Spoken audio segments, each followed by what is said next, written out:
Reduce the number of chairs on your dinner table. Friends are wicked. And I'll say that publicly. Yes, I'm a pastor, but don't be friends with everybody. The biggest lesson is keep family close. They're the ones who stand with you when everybody walks away. Everybody who claps for you is not for you.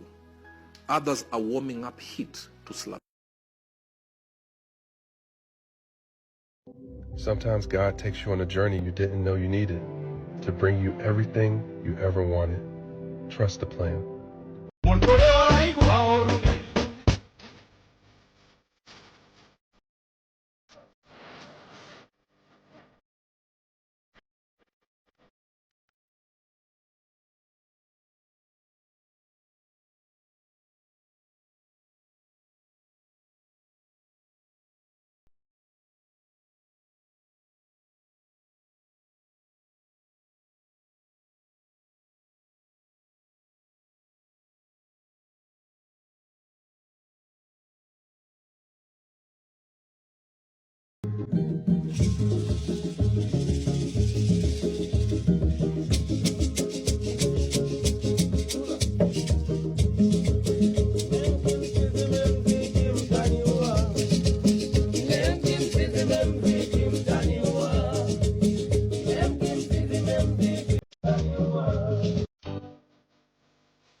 When I take pictures, it is not to use them to cook a pot of soup. You get it?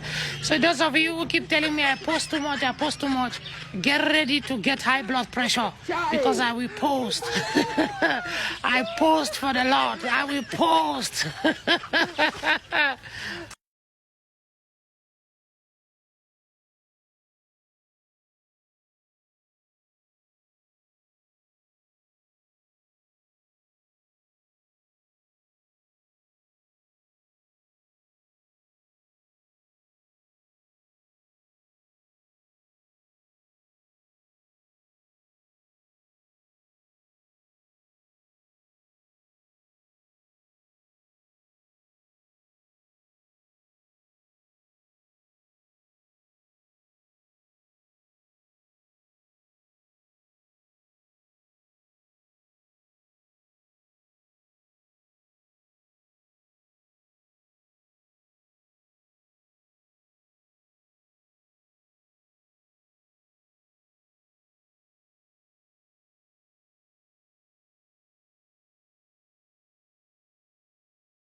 Niwaambia tu vizuri, ukipigwa picha na iPhone usiharakishe mtu akutumie. Ukipigwa picha na iPhone unatulia. Mwenye iPhone atakutumia akitaka.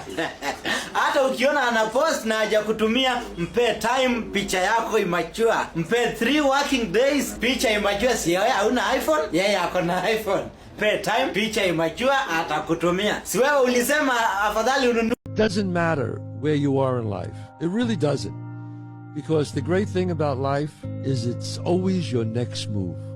Your next move that counts.